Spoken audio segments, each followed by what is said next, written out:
kita itu ternyata bagi negara itu adalah sebagai perekat antar bangsa, perekat antar individu, agar supaya ketika kita akan diskusi, ya, mau bisnis, mau apapun, hubungan antar bangsa, kalau sudah didahului dengan seni, mereka itu akan gembira. Itu yang pertama. Yang kedua, sebagai peningkat kesejahteraan atau ekonomi. Jadi kita itu tentunya harus berorientasi bagaimana produk-produk kita itu bisa meningkatkan kesejahteraan baik dari lulusan kita maupun masyarakat. Kalau di Indonesia itu sedang yang sering itu UKM ya, karena ilmu saya itu selalu berkait dengan UKM. Jadi di NA saya itu kadang-kadang yono manajemen nih, yono UKM nih, yono kriya nih. Jadi memang sangat sangat bercampur, sehingga fungsi seni itu bisa membawa dampak orang-orang kreatif, karena sebuah negara yang maju itu ditandai dengan banyaknya orang kreatif. Nah, ini mungkin menjadi catatan teman-teman di Senat agar supaya nanti kita pola pikirnya itu bisa sama, bisa bareng, dan bisa kedepannya itu ibaratnya kalau yang atasnya itu jalan ke selatan, jangan ikut ikut selatan semuanya, jangan sampai ada yang malah ke utara, malah jadi oposisi, karena sebuah entitas organisasi ini sebenarnya tidak ada oposisi kecuali politik organisasi ya. Karena kalau sudah berjalan itu namanya manfaat organisasi. Karena manfaat organisasi itu akan memberikan dampak kebersamaan dan peningkatan kemajuan bersama. Nah, itu yang perlu kita tekankan. Nah, kemudian yang ketiga adalah sebagai branding bangsa. Seni itu sebagai branding bangsa. Jadi seni menjadi sebuah sebuah ciri khas karakter sebuah bangsa, terutama yang terkait dengan tentunya budayanya ya.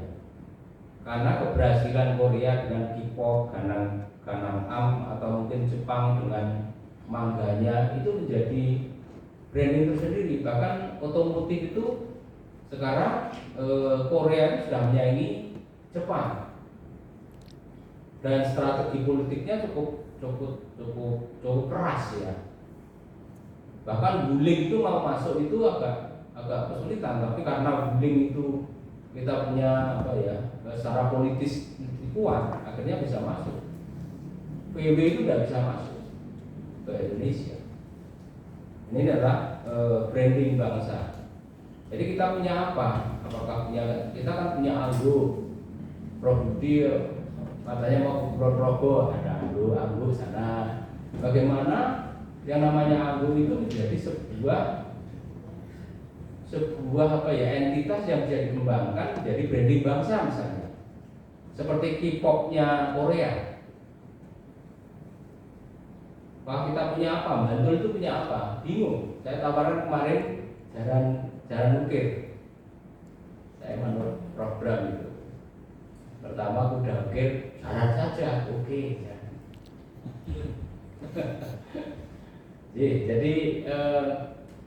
Jadi ini menjadi branding bangsa, dan supaya kita yang akan kita ciptakan itu apa.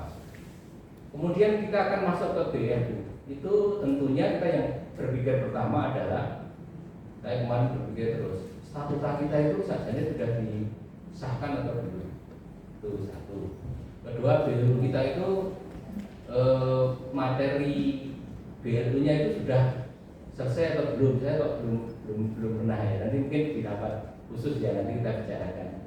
Tapi paling tidak ini menjadi alat utama kalau dalam organisasi itu namanya ADART. Jadi itu alat utama supaya kita bergeraknya itu lebih enak. BRU mungkin rancangan bisnisnya ya. Nanti materi-materi rancangan bisnisnya akan seperti apa, kebanyakan seperti apa. Ini yang penting. Jadi karena di sana nanti akan kita coba ya. Akan kita coba bagaimana kita akan menyelaraskan kultur akademik. Jadi antar kita itu tentunya saling mendukung, saling saling membantu, terutama yang terkait dengan misalnya porsi mengajar, misalnya hubungan antara dosen dengan mahasiswa, hubungan antara dosen dan dosen, karena kadang-kadang tidak membantu, itu yang terjadi. Jadi bagaimana itu menjadi sebuah kegiatan yang menyenangkan gitu ya. Bagaimana seorang dosen itu senang pergi ke kampus karena mengajar. Itu yang jadi ada kesenangan, ada ketergantungan untuk masuk ke kampus lagi, ekonomi minimal ngobrol sama temannya dan lain sebagainya, itu ilmunya akan bertambah. Seperti kota Bandung itu kalau tidak, kenapa sih kota Bandung lebih maju fashionnya atau kemajuan desain modernnya? Saya tak amati gimana ya. Ternyata di sana itu banyak kafe yang muncul. Kafe-kafe muncul itu datang ke kafe, kemudian orang yang ngobrol di situ, akhirnya muncul ide-ide baru. Makanya orang Bandung itu lebih modis daripada orang kita. Ini yang terjadi seperti itu. Makanya desain-desain itu lebih modern di sana daripada kita. Meskipun sejak lama kita ada dikotomi antara seni rupa Jogja, seni rupa Bandung gitu ya. Kalau Jogja itu lurus-lurus, kalau Bandung itu bersih-bersih. Itu dulu sejak dulu kan itu. Yang saya tangkap, nanti yang kalau ada yang lain saya tidak tahu. Kemudian kultur organisasi kita tentunya kita perlu bentuk ya sebuah divisi tertentu yang menangani secara profesional. Kalau tidak bisa di dalam, tidak ada ilmunya, maka kita akan coba tarik dari luar yang memahami tentang ilmunya. Kalau misalnya orang bisnis, misalnya kita menata BLU ini, kalau yang keilmuan saya itu bukan ke bisnis ya, nanti agak nggak jadi. Karena kita akan mak-makan. Tentunya kita harus mencari orang lain yang profesional, yang tahu minimal menjadi menjadi konsultan gitu ya. Kemudian yang ketiga, teknologisasi. Kita itu banyak dosen-dosen yang masih kerepotan tentang teknologisasi karena tidak familiar dengan internet, komputer, dan lain sebagainya. Padahal kita eranya seperti itu. Mau tidak mau kita itu harus menekuni komputer untuk mengaplikasikan data-data kita untuk masukkan di sana. Ini yang kadang-kadang kita terlambat. Yang bisa itu anak-anak muda di sini. Tapi paling tidak berusaha lah. Karena seumuran saya ke atas itu yang agak kerepotan yang terkait dengan itu. Tapi kalau tiap hari dicoba itu bisa kok. Saya pikir itu. Kemudian juga organisasi yang terkait dengan hubungan dengan pihak luar internasional juga nanti kita akan coba untuk majukan supaya bagaimana kita punya ID Scopus, ID lembaga gitu ya. Kemudian yang saya lihat perpustakaan itu perpustakaan itu tidak update lagi. Artinya tulitin aja nggak punya gitu ya. Kemudian bukunya juga fisik. Jadi kita coba untuk lebih ke digitalisasi. Ya perlu langganan yang sifatnya makalah-makalah nasional yang banyak, sehingga tidak harus berbayar di internet, biasanya berbayar. Kalau itu bukan open access maka berbayar. Ini yang membayarnya juga mahal. Dan juga ada beberapa Scopus itu yang harus bayar untuk penanganan handlingnya di sana. Nah itu kadang-kadang guru besar kita itu macet karena di situ tidak punya duit dan sebagainya. Tentunya tidak hanya yang biayai adalah S3-nya, tetapi substansi untuk guru besar itu termasuk itu. Misalnya pembiayaan tentang bagaimana Scopus itu bisa terbayar oleh organisasi. Oke, mau punya Scopus di berapa? Di 3. Barusan saya tanya di 3 itu rata-rata 19 juta. Di 1 itu bisa 40 juta, 50 juta.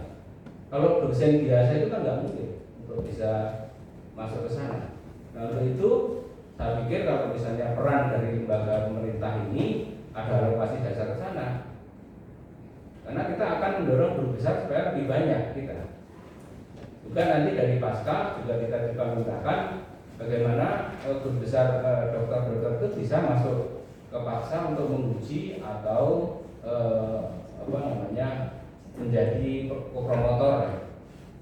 Bahkan beberapa bulan itu jadi promotor. Jadi tidak harus guru besar itu kemudian mewawakan banyak menjadi promotor. Tapi kalau ilmunya spesifik dan dia memahami tentang metodologi, tentunya dia akan bisa melakukan promotor. Itu bisa. Di Solo itu ada yang, maaf ya Prof, ya Solo itu contohnya Solo ya pasti lah. Itu yang dokter yang ada yang menjadi promotor. Itu tidak masalah. Ini demi kita lagi ya.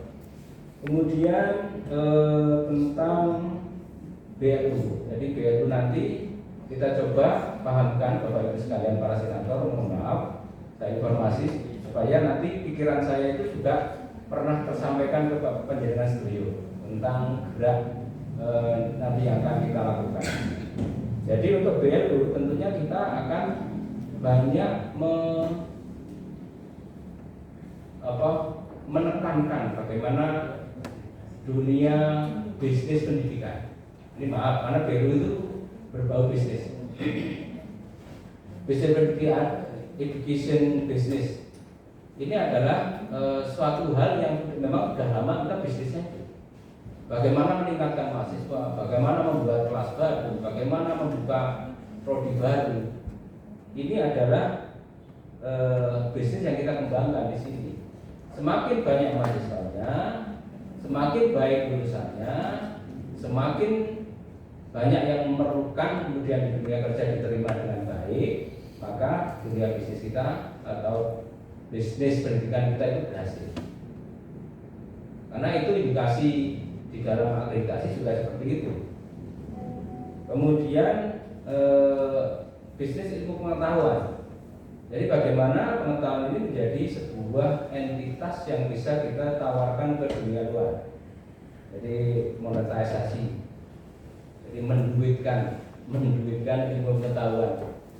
Itu bisa bekerja sama dengan royalti, misalnya sudah masuk ke dunia haji, atau mungkin kerjasama kemudian bikin startup, kemudian bikin usaha baru di lingkungan yang berbeda, dan kita dapat manfaatnya, mahasiswa kita bisa belajar di sana dan seterusnya.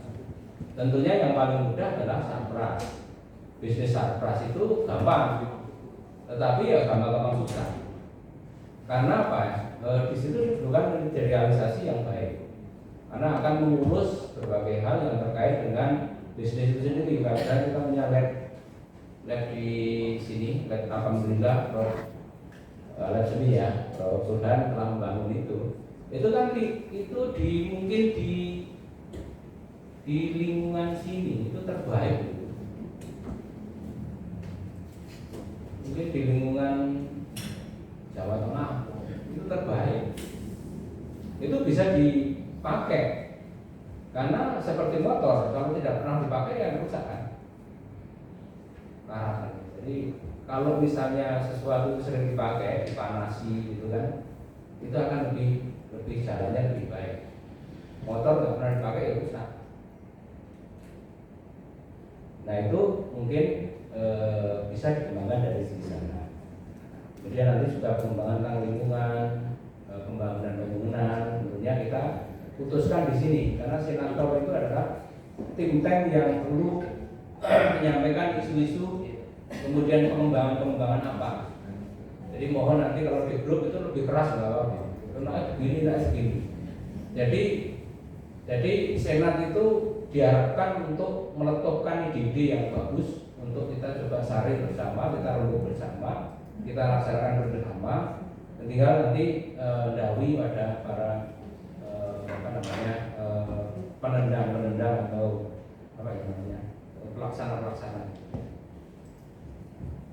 Nah, untuk SDM tadi saya menyinggung ya SDM ya, tentunya banyak hal yang bisa kita sampaikan seperti sertifikasi, kemudian sebenarnya kan ini menyangkut pada masing-masing dosen. Kadang-kadang sudah kita dorong itu tidak mengangkat-angkat.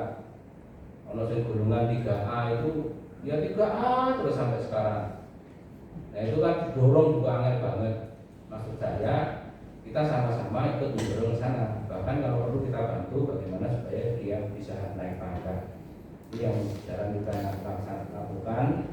Kemudian GB tadi terkait dengan berbagai macam syarat-syaratnya. Kemudian kerjasama dengan pihak luar kita coba tingkatkan. Mungkin itu yang bisa saya sampaikan karena banyak hal dalam otak saya itu bagaimana terus berandai-andai gitu ya.